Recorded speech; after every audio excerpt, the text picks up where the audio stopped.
Okay, so good morning, everyone. Again, on behalf of Prism Scientific Services, myself, Venkata Dasari, very happy to welcome you all for the virtual meeting on positioning hydrogen 2020 opportunities and challenges, which is a part of our renewable innovation series to address the key challenges and emerging opportunities for Australia to become a global hydrogen energy superpower. The current pandemic is affecting everybody in different aspects, and staying indoors might be physically and emotionally challenging, but this should not stop us in getting in touch and learn the current trends in Australian hydrogen sector towards a goal. So we have taken this initiative to organize the virtual platform to get connected with the energy community during these unprecedented times. I appreciate the efforts of Priya for having a great lineup of speakers this morning, and I especially thank to Luigi Benario and Paul Hodgson for their support in preparing today's program. Now, I would like to take the privilege to invite the conference chair, Mr. Paul Hudson, General Manager from National Energy Resources Australia, to initiate and moderate the conference. And a few words about the chair. Paul is Brisbane-based General Manager from NERA Industry Growth Centre. He works with stakeholders to increase the productivity, competitiveness, and export potential of the energy resources sector. The cluster, National Hydrogen Technology Cluster, will drive crucial collaboration across hydrogen value chain, building labs and SMEs, and further leveraging and developing the technologies that will sustain a clean, innovative, competitive, and safe hydrogen industry. Paul has qualifications in international business and sustainable development and has spent over 20 years exploring the competitiveness of business, industries, and regions, and designing and implementing strategies to improve performance through innovation and collaboration. Over to you, Mr. Venkata, and welcome everyone joining us today. I'm honoured to be chairing such an international webinar with an impressive lineup of speakers and panelists.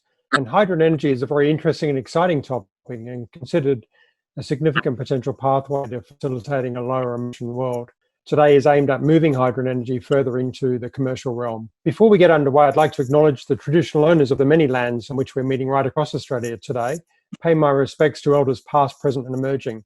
Also, given our global audience, I'd like to extend my respect and acknowledgement to First Nations people right around the world. Now, today's event is a marathon, almost 7 hours. It's going to be stimulating, it's going to be exciting, it's going to be very thought-provoking. But I'd encourage you to move at regular intervals and stay hydrated. There'll also be a couple of formal breaks of 15 minutes each during the program.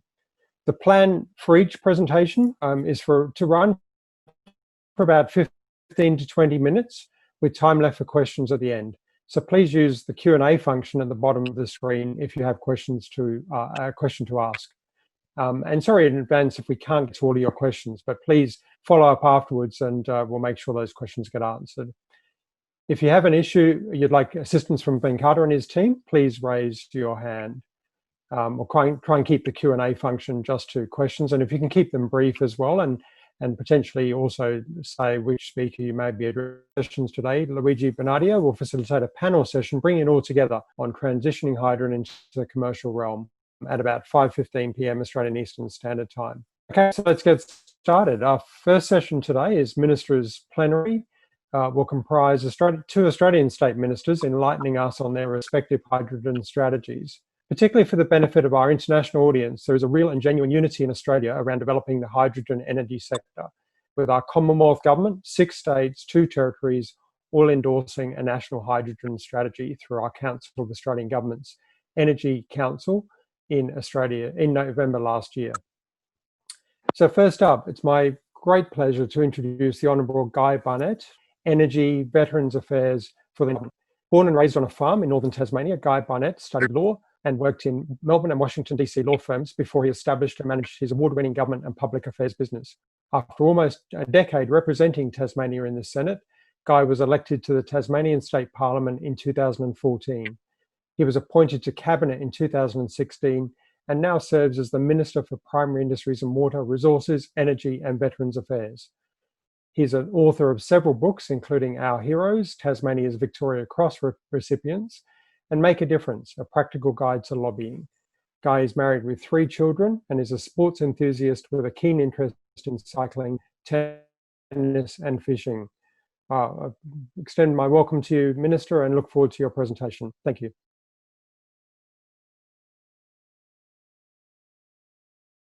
Can you hear me okay, Paul and colleagues? Excellent, and thank you for the invitation to be with you today. It's a very special honour, and I also acknowledge my colleague and friend Dan Van Holst Pellekaan from South Australia, my colleague Minister for Energy and a few other things as well. It's great to be with you on such an important topic as positioning hydrogen 2020 opportunities and challenges. And I'm particularly excited. I think I'm probably the most energised energy minister in all of Australia in light of the wonderful renewable energy credentials that we have in Tasmania and the significant opportunities to grow that to deliver jobs, growth, development, and low cost, reliable, clean electricity well into the future for decades and decades to come.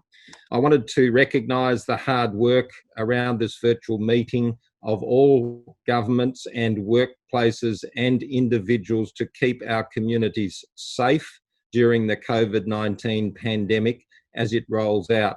And secondly, certainly as a government here in Tasmania, we see the opportunities in renewable energy and specifically renewable hydrogen as a key path forward to help build and rebuild our economies going forward as we move out of the COVID-19 pandemic. So having said that, I am extremely excited to advise that Tasmania is the renewable energy powerhouse of Australia, and we want to build on our world-class wind assets and our world-class water assets. As you know, we're in the Roaring Forties, an island state at the bottom end of mainland Australia, and we have access to world-class wind, particularly it's been identified in the northwest, northeast, central highlands and central Tasmania. Further, we have a world-class water resource. So 1% of Australia's land mass and 12% of Australia's rainfall, and likewise 27% of Australia's water in storage. We have 30 hydro power stations, 50 lakes, and we want to use that water very wisely, hence the link with hydrogen. Obviously, we all know there are three key things and ingredients to success in terms of production of hydrogen, and that's water, electricity, and infrastructure, road, rail, and port. And we have those in abundance here in Tasmania, and I'll share more about that shortly. So the plans for renewable hydrogen in Tasmania fit with our renewable energy action plan and our plans for coming decades. Meet our 100% fully self-sufficient in renewable energy by 2022. We will hit that target. Secondly, we have a plan to reach a 40% target, a 200% target by 2040. This is a globally leading and significant target, and we plan to legislate accordingly in the second half of this year. So going from 100% to 200%. So that's doubling our electricity production, 10,500 gigawatts by 2040, with a 150% target by 2030. So that's the plan. We're on track to reach the 100% with both Granville Harbour and Cattle Hill wind farms coming online later this year, and in fact already online and kicking into the system here in Tasmania. So it's part of our plans for Tasmania to be the battery of the nation. And just a few days ago, the Prime Minister identified Marinus Link, that is our second interconnector, 1,500 megawatts between Tasmania and Victoria, and the Prime Minister identified that as one of the top 15 major infrastructure priority projects for Australia on behalf of the federal government. We welcome that announcement and we're very grateful. We're very grateful for it and look forward to working with the federal government as they plan to bring forward the assessment process so that the job would flow and the development that would flow from that project can be brought forward sooner. the federal government assesses that that project could be brought forward in terms of timeframes up to half the planned time for the environmental and planning purposes. So we look forward to working with the federal government to bring that project forward as quickly as possible. So that project will unlock a whole range of further renewable energy projects in Tasmania, including wind development and hydro and pumped hydro development. Hence Tasmania then providing that opportunity to provide the three things that the rest of Australia really want and need, and indeed the rest of the world want and need, and that is low cost, reliable, clean electricity. And the Tasmania brand is pure, fresh, clean, natural. It's all part of the Tasmania brand, for which we're very proud. And so if you produce a widget or a service in Tasmania, you can stamp it with the Tassie brand being 100% fully clean electricity, which is also low cost and reliable. Now that leads to, obviously, to the renewable hydrogen plans for Tasmania. And can I say at the outset, it is consistent and aligns beautifully with the national hydrogen strategy that Dan and I and my other colleague energy ministers around Australia with the Federal Minister Angus Taylor signed off last year. And it was released on the 22nd of November by Dr. Alan Finkel. And we support that plan because our plans align with the national hydrogen strategy. And it says that Australia has the profile and potential to be a key player in an emerging global hydrogen industry. We agree. We strongly endorse that plan, and that strategy has been endorsed by the Colleague Energy Council. So that national strategy delivers the $370 million support, 300 in concessional loans and $70 million in grants to the various projects around Australia to bring on the development of hydrogen and then to make Australia a global player in the decades ahead. And we support that 100% and we're grateful for it. I released the Tasmanian Renewable Hydrogen Action Plan on the 2nd of March 2020, just a few months ago, and that articulated our vision and our plans for Tasmania to expand our renewable hydrogen, being clean hydrogen or green hydrogen. As you know, there's reference to blue hydrogen, brown hydrogen. So ours is renewable hydrogen or green hydrogen. And to kickstart that plan, our vision is to be manufacturing green hydrogen by 2022 to 2024 for domestic production and use of renewable hydrogen in Tasmania and on mainland Australia. And then secondly, by 2025 to 2027, to be exporting renewable hydrogen.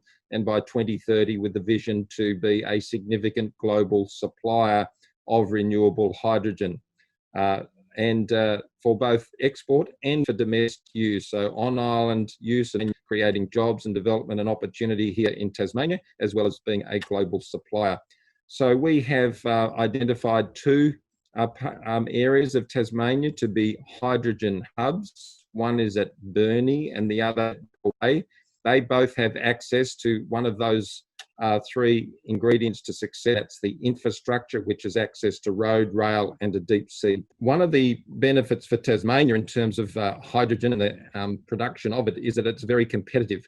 And this is not my advice, but Hydro Tasmania has done the analysis to say that the cost of renewable hydrogen production in Tasmania could be 10 to 15% lower than other Australian power grids and 20 to 30% lower than from dedicated off-grid variable renewables.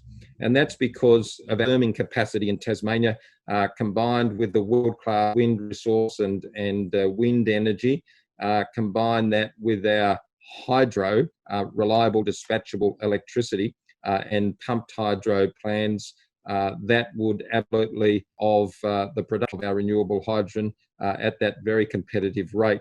So the industrial precincts, as I say, the Bell Bay hub, the Burnie hub, are ideally placed for that manufacturing to occur. The package of support that Tasmania has is the largest in Australia to support hydrogen industry. And so it's a $50 package of support measures that's been established to help activate the renewable hydrogen industry development in Tasmania. So 20 million for a Tasmanian Renewable Energy Fund for grants and the like, 10 million in support services, including financial assistance for electricity supply, and a further 20 million in concessional loans available. Our government is very committed to making this happen. So we've set down the vision, we've got our goals, we've backed it with funding, and as I say, it will provide economic, environmental and social benefits for Tasmania, with an example of a 1,000 megawatt manufacturing hydrogen facility requiring 1,000 to 1,200 jobs, and likewise requiring a further 1,000 megawatts of electricity for manufacturing purposes. But it would start off obviously smaller than that, with feasibility studies and work to be done in terms of storage, distribution, export and domestic use within Tasmania.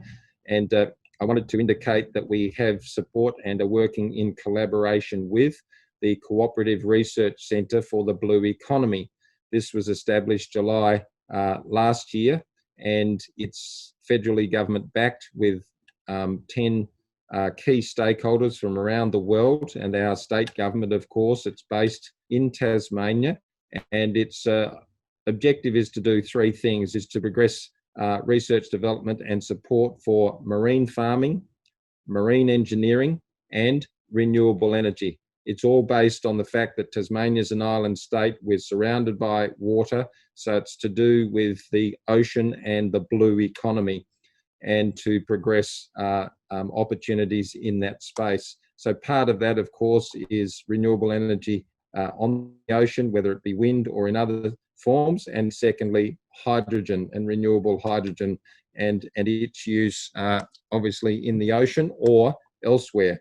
In addition, as a government, our bus service, Metro Tasmania, those discussions are taking place between my colleague and friend, Minister Michael Ferguson, Minister for Infrastructure and State Development, in terms of the use of hydrogen in our bus fleet.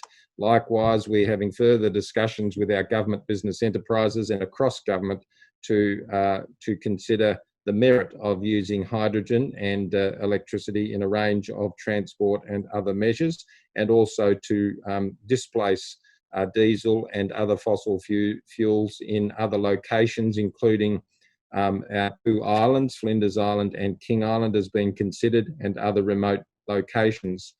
Using hydrogen in our gas network and other industrial applications. As you'd be aware, we have a number of major companies already operating in Tasmania. So there's opportunities significantly available to us in Tasmania for further investment, development and jobs, and opportunity for cost-effective, large-scale renewable hydrogen. Over the last 2 years, we've had regular visits from key proponents from Japan, from Korea, Singapore, China, mainland Australia and elsewhere, considering and looking at Tasmania for establishing their facilities. And that work is ongoing. We've just released an expression of interest process that's now open, with a closing later this year, in just before September, with announcements in and around that in the following months after that closing, and then stage 2 in the first half of next year, likely as well. So we are well underway with that work, and we're pleased about that. The federal government has also supported us with funding support, $17 million to building the workforce for the future, backed on our renewable energy plans for Tasmania to be the battery of the nation, and also to support our hydrogen plans.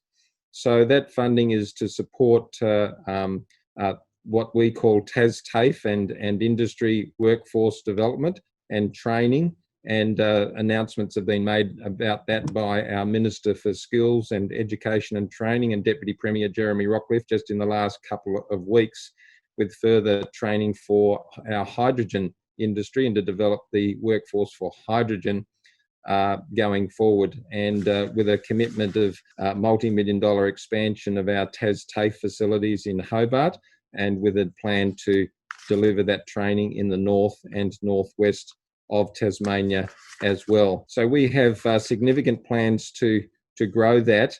We have funding support for fee-free training for 2,500 Tasmanians across a range of qualifications. So example, engineering, project management, civil construction, and various trades. And those skills will support our renewable energy and infrastructure sectors as we go forward.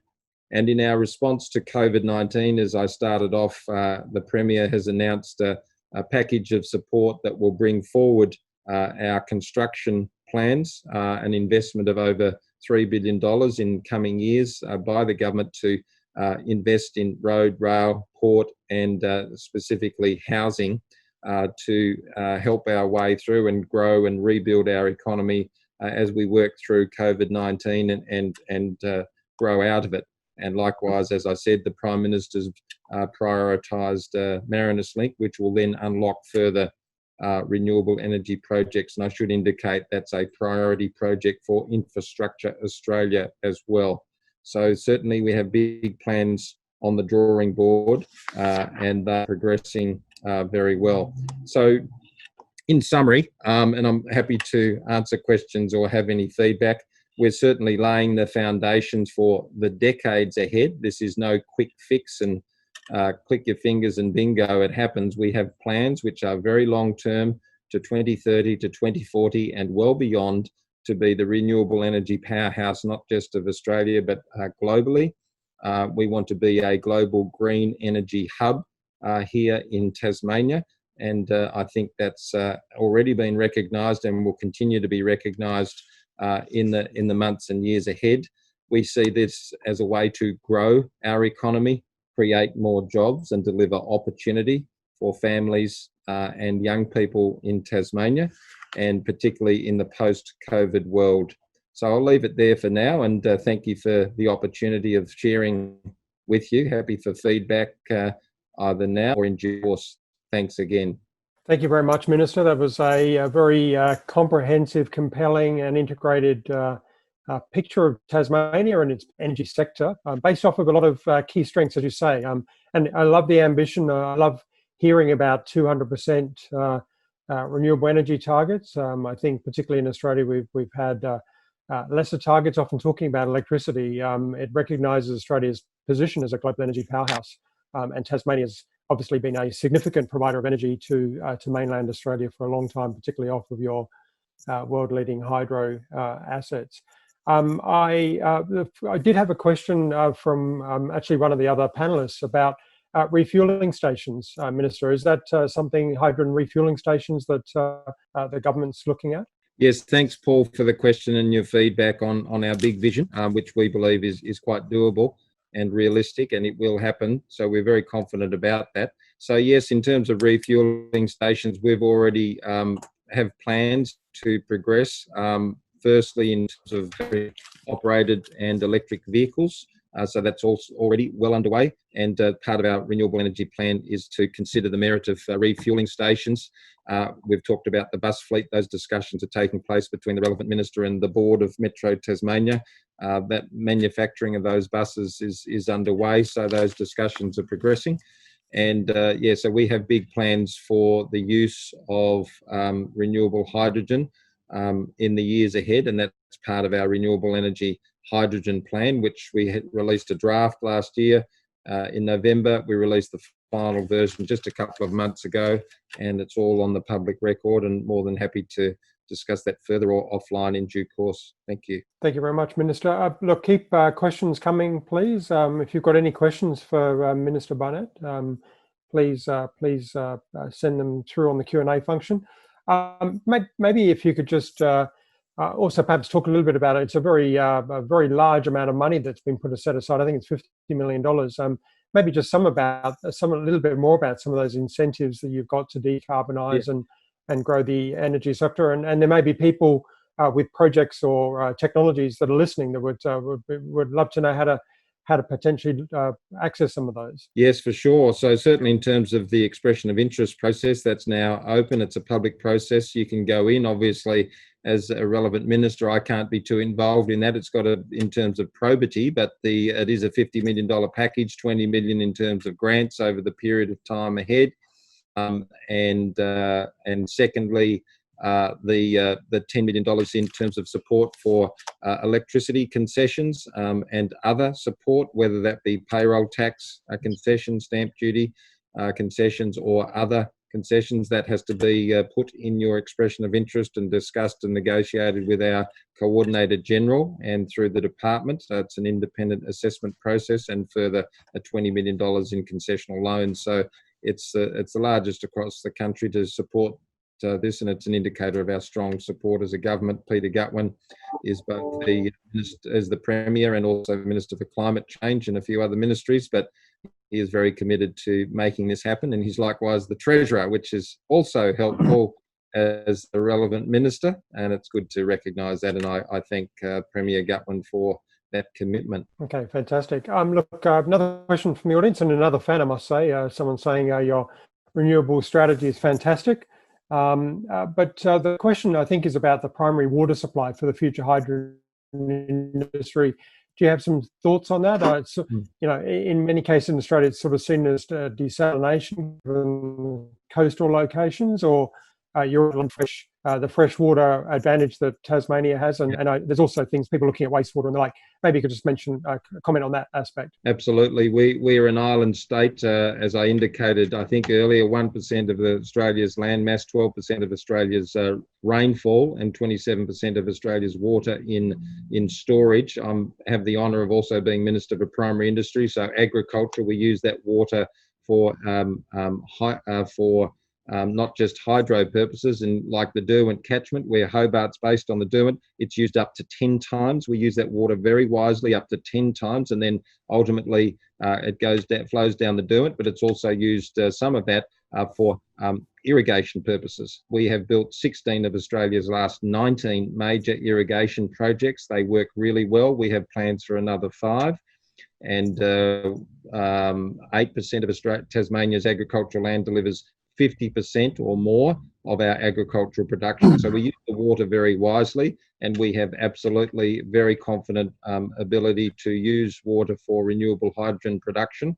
And it's because we have access to that, and of course that has to be managed carefully and in a sustainable way, which it will be. So we are very confident of access to water, likewise low cost, reliable, clean electricity, 100% clean in the production and manufacture of renewable hydrogen, and again access to those clean water and also the infrastructure as in road, rail and deep sea port, both Burnie and Bell Bay. Being an island state, we're well placed for that. Fantastic. Just one last question, I think, Minister Barnett. Well, just as a follow-up on the question about the refueling stations, and you talked about bus. Will your government be partnering with business for refueling energy or leasing to support the hydrogen bus rollout? That may be part of the EOI process, is it, at the moment? That hasn't been decided as yet. So those discussions are taking place with Metro Tasmania, our bus government-owned bus company in Tasmania. And in terms of those other questions, they haven't been answered. So there will be expressions of interest available through the EOI process. Absolutely welcome. We are very pleased with the TasGas pipeline, where it's a newish pipeline, so it works well. You can use liquid nitrogen or gas likewise through the pipeline. It can work very well in that regard. As you know, some other gas pipelines that are dated, it doesn't work so well. So we're well placed to be able to distribute the renewable hydrogen to the different industries that need it and the different transport facilities that also require it. Fantastic. Look, thank you, Minister Barnett. I really appreciate your time today. It's been a very informative and thought-provoking session. Yeah, thank you. We'll move on to the next speaker. Thank you, Paul, and thank you, colleagues, and all the best to Dan and my colleague and friend from South Australia. Thanks, Paul. Fantastic, thank you. So it's now my pleasure to introduce our second speaker in the Minister's Plenary today, the Honourable Dan von Holst Pellekaan, MP, Minister for Energy and Mining in the South Australian Government. Minister Van Holst Pellekaan was elected to Parliament as the member for Stewart in 2010. He was promoted to the Shadow Cabinet in 2011 and has held the energy and mining portfolio since June 2014. After his re-election at the 2018 state election, he was sworn in as Minister for Energy and Mining in the Marshall Liberal government. Minister Van Holst Pellekaan started his working life as a labourer before playing 4 seasons in the National Basketball League and at the same time earning a Bachelor of Economics. He then spent 10 years with BP Australia before entering the small business sector as a shareholder and operator of Outback Roadhouses for 7 years. This was followed by 3 years developing cycle tourism in the southern Flinders Ranges immediately before entering Parliament. Minister Van Holst Pellekaan's electorate extends from Kapunda at its southern end all the way out to the Northern Territory border. It heads to the New South Wales borders and it includes the mid-north agricultural region, all of the Flinders Ranges and the vast northeast pastoral region surrounded by the Northern Territory, Queensland and New South Wales. The regional city of Port Augusta is its main population centre. Welcome, Minister, and look forward to your presentation. Thank you very much, Paul. It's a pleasure to be participating in the Hydrogen Positioning 2020 virtual conference. Really appreciate that. And it's lovely to actually follow my friend and colleague, Minister Guy Barnett. We have a great deal in common. We have a very productive working relationship and a friendship. And it's a pleasure to acknowledge the terrific work that Tasmania has done in renewable energy for decades and decades, and their involvement in a transition towards hydrogen as well. They really are doing fantastic work in Tasmania. From a South Australian perspective, we're also well down the pathway of becoming a world-class supplier of clean hydrogen, putting Australia onto a trajectory towards the Commonwealth Government's economic goal of $2 per kilogram hydrogen, what they affectionately refer to as H2 under 2. In 2017, South Australia was the first Australian jurisdiction to showcase a hydrogen vision through the Hydrogen Roadmap. The government further sharpened this vision with South Australia's Hydrogen Action Plan, launched in 2019 by Premier Stephen Marshall. The action plan outlines 20 actions over 5 themes with the objective of scaling up renewable hydrogen production for export and domestic consumption to achieve our aim of becoming a world-class renewable hydrogen supplier. The South Australian Government has already committed nearly $15 million in grants and $25 million in loans to 3 megawatt scale renewable hydrogen projects. The first of these is AGIG's Hydrogen Park South Australia, which is obviously is in the southern suburbs of metropolitan Adelaide and is an $11.4 million demonstration project comprising a 1.25 megawatt electrolyser at the Tonsley Innovation Centre. This facility is currently under construction with completion only a few months away. The Australian Hydrogen Infrastructure Company, H2U, is also developing a large-scale renewable hydrogen and renewable ammonia production facility on South Australia's Eyre Peninsula.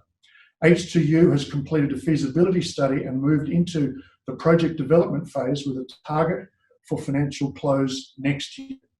And the third of the 3 projects receiving loan funding is Neoen, investigating the construction of a large-scale renewable hydrogen production facility powered by its Crystal Brook Energy Park.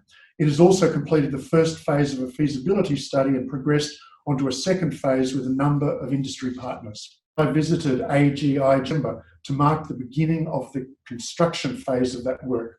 And earlier this month, members of my department also visited the site to check out its progress. And I'm very pleased to advise that the electrolyser will be delivered to the site in the next couple of weeks, and when installed will be the largest hydrogen electrolyser operating in Australia.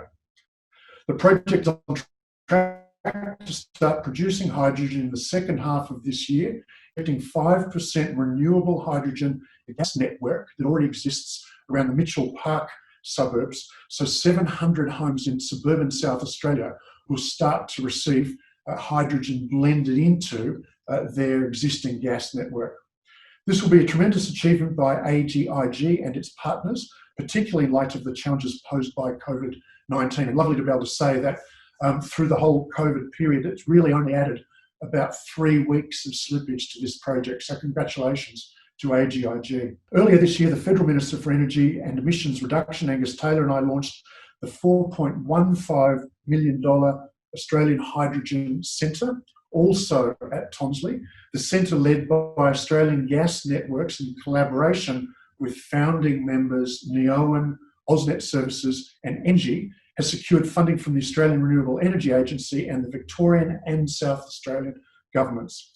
The centre will assess the near-term feasibility of blending renewable hydrogen into gas distribution networks in Victoria and other places in South Australia, and the longer-term transition to 100% hydrogen networks. Feasibility studies to be conducted by the centre include 10% hydrogen blending into selected regional towns in Victoria and South Australia, 10% hydrogen blending into gas networks in Victoria and South Australia, and 100% hydrogen networks for Victoria and South Australia, obviously a bit further down the track. In addition, the centre will publish knowledge-sharing reports to present key learnings from HyperSafe. All these projects demonstrate a pathway to scaling up renewable hydrogen production to service the domestic market. In South Australia, we're also casting our minds to the extent to which we can scale up to service overseas markets. I'm very excited about the next project we're undertaking, our hydrogen export study. The Premier and I announced more than $1 million in funding for this project last year to kickstart our hydrogen action plan.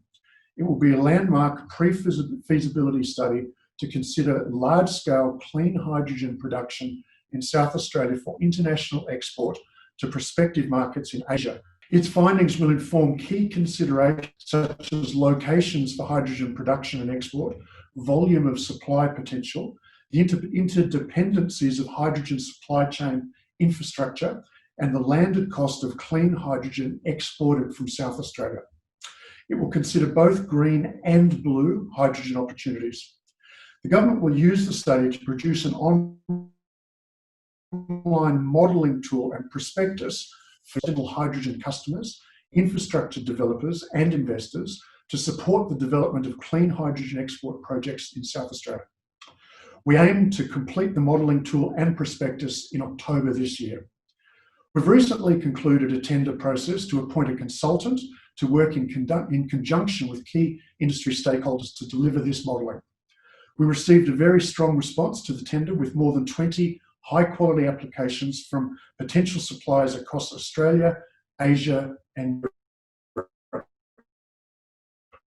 Successful applicant and the approach that that applicant will take with key stakeholders.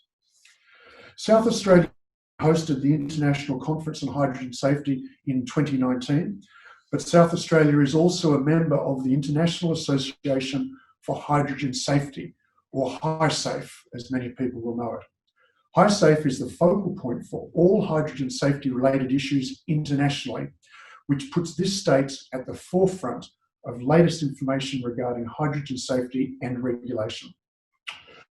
We're focused on establishing a world-class regulatory framework to deliver global best practice hydrogen regulations that are simple and efficient, building community and investor confidence. Our expectation is that fairly soon, South Australia will generate more clean power than is required for a foundation to become a national and global force in clean energy.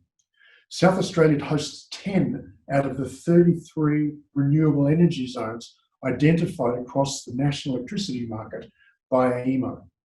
While South Australia has 21 wind farms, 3 utility-scale solar farms operating, and more projects in the pipeline, many of these renewable energy zones remain largely untapped.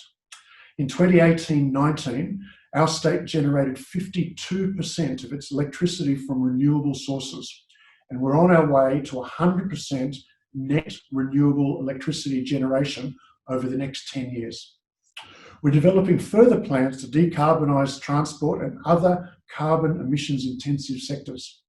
These plans will assist this state to achieve our goal of net zero emissions, so not just electricity generation, but net zero across the state by 2050 and a greater than 50% reduction in 2005 levels by 2030. These targets with the potential to exceed these aims if we can export our renewables to other nations. While South Australia is not alone in setting its sights on developing a hydrogen economy, we have the advantage of a fundamental abundance of low-cost wind, solar, and land to become a world-class renewable hydrogen supplier. Beginning with Australia's largest electrolyser coming online later this year, South Australia is on a trajectory to unlock this state's renewable hydrogen potential. It's a great pleasure to share that information with you, Paul. It's a great pleasure to be here with other speakers and other contributors and obviously people engaging in other ways. And if you'd like to, I'd be very pleased to take some questions as well. Thank you very much. Thank you very much, Minister. That was fantastic and a great outline of not just, I guess, the intent of the South Australian government, but a lot of practical projects right across from gas injection to a whole range of projects. We've had a couple of questions, not specifically. Please keep questions coming if you've got questions, particularly for the Minister. But maybe you could answer around which sector you think has the highest priority for hydrogen adoption first, industrial or transport, those kind of things. I mean, hydrogen often kind of gets seen as something that fits every energy source, but the economics and even the technical details are going to be different for each substitution. Yeah, Paul, it certainly can fit into any type of energy consumption. We're not picking any winners. We're actually just trying to be quite pragmatic about it. And there's a sort of a walk before you run philosophy in my mind, at least. One of the things we need to do is to start to generate at a small scale initially domestic consumption of hydrogen. So that will be with buses and trucks and things like that. We're working towards using our own government procurement opportunities for that. We will very soon, as you know, have the largest in Australia, but by standards in the future, a small electrolyser, but actually producing hydrogen. We want to be able to, from that site, and ideally, hopefully another one CBD fringe, so we start to just get the capacity in a very small way immediately for people to do that. From that Tonsley electrolyser, we'll also be filling transportable storage that can be taken to industrial sites. So we're very focused on developing some domestic demand. When you do that, then you can increase your domestic supply. And because hydrogen opportunities on the supply side are so modular, what we'll learn in those early days can be transferred fairly quickly because it is actually a scalable type of production, with the intention that we will have an international export port, a deepwater port in South Australia, very close to new renewable energy generation, electrolyser on site, capacity then to supply into South Australia and overseas as well. So we start with that smaller description I gave you, with the end goal being very, very clear as well. But getting demand started is in getting people comfortable using it. That's why putting 5% into a suburban gas reticulation network is so important. Then 6, 7, 8% moving it up so that people say, oh, this works, we're comfortable, we're happy with this. And I guess, Paul, the last thing I would add to that is that we, and much like Tasmania, we are focused on green hydrogen, completely developed from renewable energy. That is where we intend to get.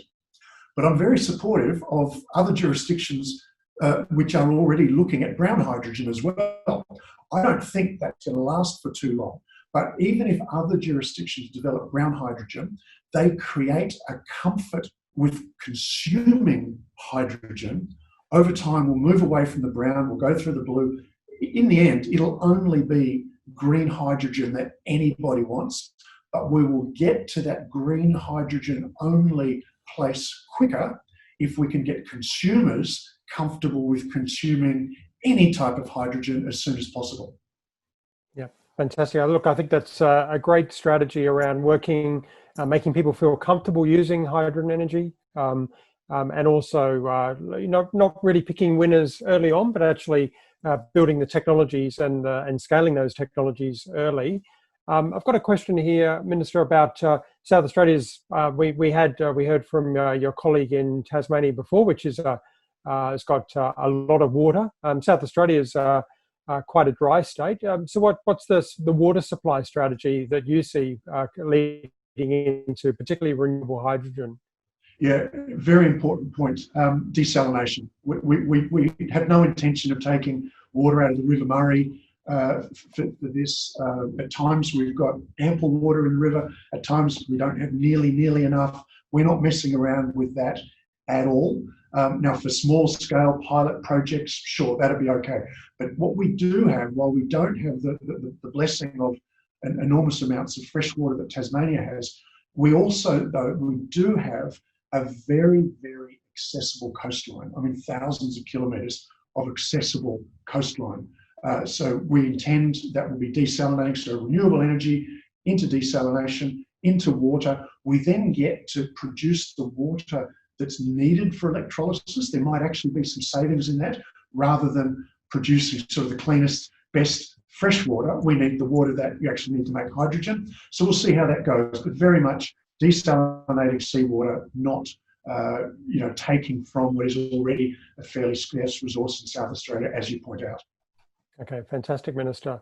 Look, another question. Is it safe? Now, I know that Adelaide hosted an international hydrogen safety conference. It might have been September last year, I think.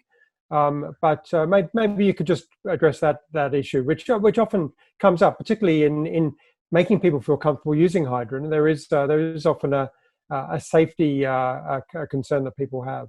Yeah, and look, and that's fair enough too. If people have a concern, I don't want to try and talk them out of that. I think we have to help people be educated out of that. Used inappropriately, gasoline is unsafe. Used inappropriately, LPG is unsafe. Used inappropriately, a baseball bat is unsafe. Do you know what I mean? Hydrogen would fit into exactly the same description. I don't think that's a reason for people to be scared of it.